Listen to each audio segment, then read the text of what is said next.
Good evening, friends.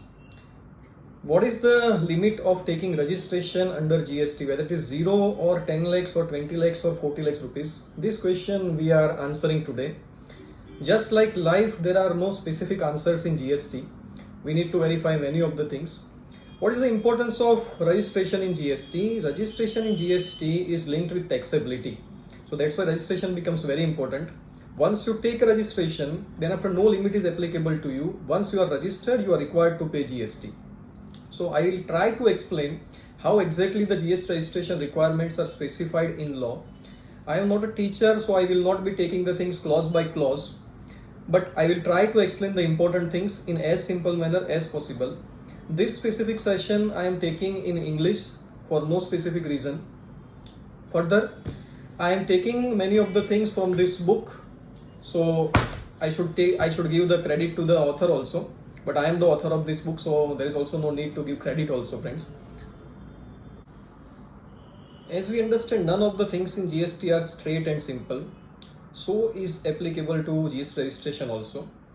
Somewhere the registration requirement is 10 lakhs, somewhere it is 20 lakhs, somewhere it is 40 lakhs rupees. But as far as the law is concerned, we will understand the things like this. There are three sections: 22, 24 and 23. Yes, you have heard correctly. It is 22, 24 and 23.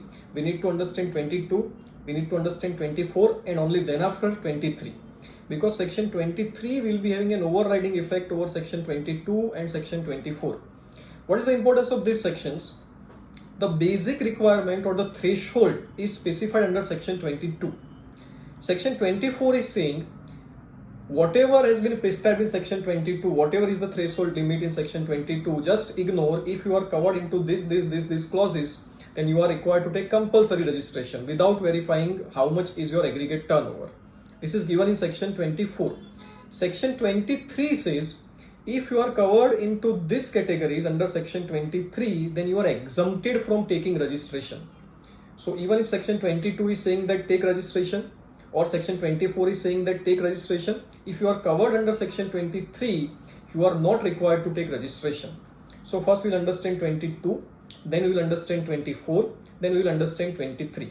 As I said, clause by clause, everything in detail we are not going to understand, but the important things in a simplified way we will try to explain. So section 22 is prescribing the threshold for taking the registration. What is the threshold limit under section 22? Then under section 22, the threshold limit for taking registration is 20 lakhs rupees. And for specific or the specified categories of the states, the registration requirement threshold limit is 10 lakhs rupees. So for some categories of the states, it is 20 lakhs rupees.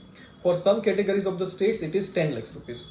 So the basic or the bottom line thing we need to understand is the registration requirement is 20 lakhs rupees for some states, 10 lakhs rupees for specific categories of the states. But they also provided that these specific categories of the states can request to the GST Council that increase this limit from 10 lakhs to 20 lakhs rupees. So some of the states have also increased the limit from 10 lakhs rupees to 20 lakhs, even if they are covered under the specific categories of the states. So the basic thing, 20 lakhs rupees is the basic limit for taking the registration. So after this request to GST Council, only 4 states are there which have kept the limit of GST registration to 10 lakhs rupees. These 4 states are Manipur, Mizoram, Nagaland and Tripura. All other special categories of the states have applied for the normal registration limit of 20 lakhs rupees. So this has been provided under section 22. One thing we need to understand, what is the meaning of this threshold, and the threshold is ultimately aggregate turnover. Aggregate turnover has been defined under section 2 subsection 6 of the CGST Act. This includes everything: taxable turnover, exempt turnover, interstate, export, everything is covered. So assume that you are a doctor, you are having a medical practice, and your turnover from the medical practice is, let's say, 19 lakhs rupees. You also have 2 lakhs rupees rent from the commercial property. So your aggregate turnover in this case will be 19 plus 2 is equal to 21 lakhs rupees. So as per section 22, you have crossed the threshold limit, so you are required to take registration. So aggregate turnover will include taxable as well as exempt turnover, plus export, interstate, everything under single PAN, whatever are the turnover that you are required to aggregate. And then after, you are required to verify this threshold limit. So this is how the aggregate turnover is derived, and this is what has been provided under section 22, the threshold limit. Section 24 now we will verify. Section 24 is saying forget whatever is given under section 22, that means forget the threshold limit. If you are covered under this section, that means section 24, you need to take compulsory registration. Who is required to take compulsory registration? Okay, before we go into who is required to take compulsory registration, let's understand this. Even if you are covered under section 24, there is a possibility that you are not required to take registration. The reason is there is an overriding section called section 23, which is saying that if you are covered here, then you are exempted from taking the registration. So it is not the final thing that if you are covered under 24, you need to take registration. Before verifying section 23, nothing can be concluded about registration. So let's first understand section 24. Section 24 has given certain clauses where compulsory registration is required. They are saying if a person is making interstate taxable supply. So if there is an interstate taxable supply, in this situation, registration is compulsory. They are saying if you are a casual taxable person. They are saying that if you are covered under reverse charge. They are saying that if you are covered under section 9 subsection 5. They are saying if you are non-resident taxable person, then you are covered under section 51. You are covered under section 52. Then you are a person who makes taxable supply of goods or service or both on behalf of other taxable person, whether as an agent or otherwise. Then they are saying every person supplying online information and database access or retrieval services, and such other categories of the person who is to be notified by GST Council, notified by government on the recommendation of GST Council. This is the list given in section 24. We all know this list, who is required to take compulsory registration. Now here one thing we need to understand for interstate supply. For interstate supply we need to understand that section 24 provides that you are required to take compulsory registration. But there is section 23 which exempts certain interstate supplies also from taking registration. Now the most important part of this session we are taking is section 23, who is exempted from taking registration even if they have been provided in section 22 or section 24. There are two subsections in section 23. One is section 23 subsection 1, which is providing the list of person, and 23 subsection 2, which gives power to central government to notify other persons who will be covered under 23 subsection 2. So let's verify what is given in section 23. Section 23, first thing is saying any person engaged exclusively in the business of supplying goods or services or both, which are not liable to tax or are wholly exempt from tax under GST. Let's take an example. Milk is exempt product. You are supplying milk. Now you are supplying milk worth rupees 60 lakhs rupees in a year. So you are crossing the threshold of 20 lakhs rupees given under section 22, but still you are not required to take registration because you are exclusively engaged in supplying the goods which are exempt. So whatever is the amount of your aggregate turnover, if everything is exempt, in that situation you are not required to take registration, whether it is interstate or intrastate. So let's say milk I am supplying from one state to another state, but I am not doing any other business. In that situation I am not required to take registration. So if I am engaged in the business of exclusively supplying exempt goods or services, I am not required to take registration. Number 2, they are saying agriculturist. To the extent of supply of produce out of cultivation of land. Who is agriculturist? That has also been defined under section 2 subsection 7 as a person is individual or HUF who undertakes cultivation of land by own labor or labor of family or by hired labor also. So if you are an agriculturist, then also you are not required to take registration to the extent of what? It is a supply of produce out of cultivation of land. Then starts section 23 subsection 2, where other persons are notified who are not required to take registration. So this we need to understand in detail. They are saying number 1, job worker engaged in making interstate supply of services to a registered person if his aggregate turnover does not exceed 20 lakhs rupees and 10 lakhs rupees for specific category of the states. A person making interstate taxable supplies of handicraft goods if his aggregate turnover doesn't exceed 20 lakhs rupees. Another notification also issued on 23rd of October 2018. This is the list I am reading from my book, friends. Benefit of this exemption is given to other goods also, which are listed here. Some 28 items are listed: leather articles, carved wood products, wood turning, etc., etc., bamboo products. So there is a long list of 28 products. So even if you are making, let's say, interstate supply of these products, you are not required to take registration if your aggregate turnover doesn't exceed 20 lakhs rupees. Then a person making interstate supplies of taxable services, if his aggregate turnover doesn't exceed 20 lakhs rupees, 10 lakhs rupees for special categories of the states. Person who is only engaged in making supplies of taxable goods or service or both, and the total tax on which is liable to be paid by the recipient under reverse charge under section 9 subsection 3. So I am the supplier, someone is recipient, and full supply is covered under reverse charge. So he is the person required to pay tax. So in that situation also I am not required to take registration.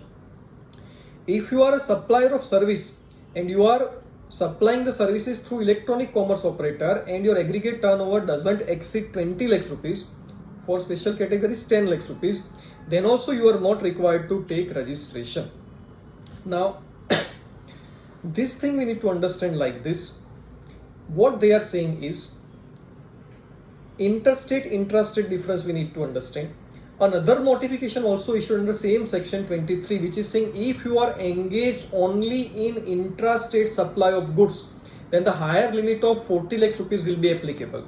But here also, if you are manufacturer of some of the products like ice cream, tobacco, this kind of things, pan masala, then this higher limit of 40 lakhs rupees is not applicable to you. If you are making interstate supplies of goods, then also this higher limit of 40 lakhs rupees is not applicable to you.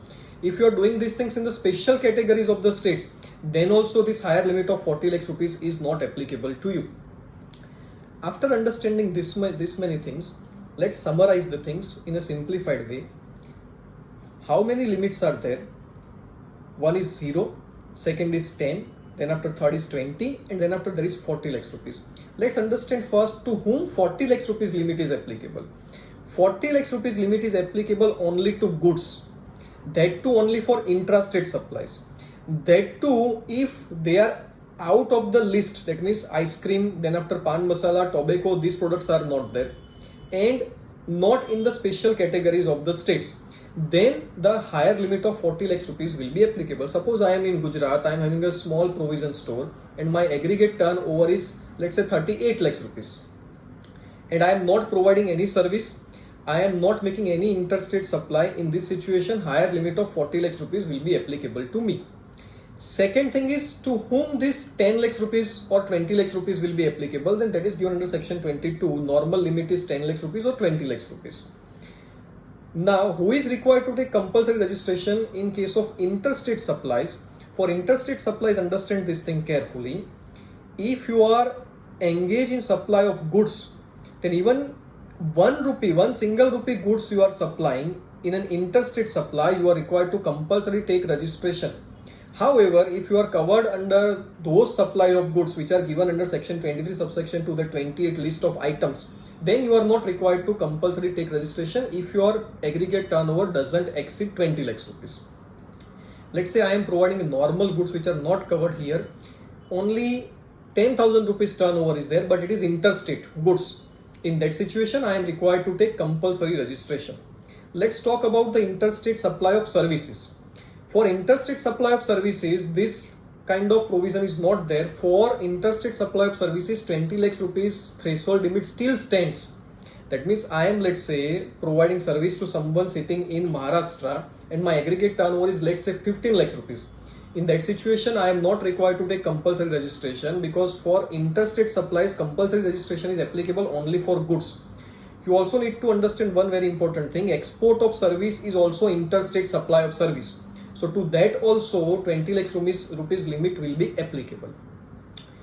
And let's say one more thing is there. If you are a recipient who is covered under section 9 subsection 3, under reverse charge you are required to pay tax. In that situation, without verifying any limit, you are required to take registration. So without verifying any limit, you are required to take registration. That will be applicable if you are covered under reverse charge or you are falling under section 24. So this limits 20, 10, then after 40 and 0. This is how these full limits are.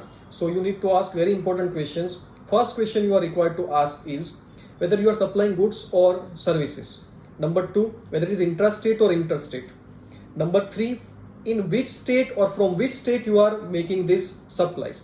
From these questions only you will get the answer whether you are required to take registration or you are exempted from taking the registration. So whenever you want to decide whether I am required to take registration or not, verify in this manner: first 22, then 24, and then after 23. If you are falling under 23, there is no question of taking registration. So this is the importance of registration. Another question also asks in which state I am required to take registration.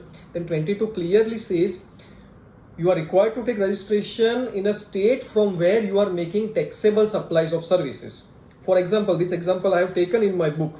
I will read this example from my book. Let's say Mr. A is having following supplies from Gujarat 8 lakhs which is taxable, from Maharashtra 7 lakh which is taxable, from Rajasthan 6 lakhs rupees which is exempt. So 8 plus 7 plus 6 is equal to 21 lakhs. He is required to take compulsory registration. But he will take registration only in Gujarat and Maharashtra and not in Rajasthan, because from Rajasthan he is only making exempt supplies. So you are required to take registration only in a state from where you are making taxable supplies. So this is how this whole registration mechanism has been provided in GST law. I hope you have understood the things in a clear manner. If you have any question or query, you can post those questions in the comment section. I will try to answer those questions as soon as possible. Thank you very much, friends.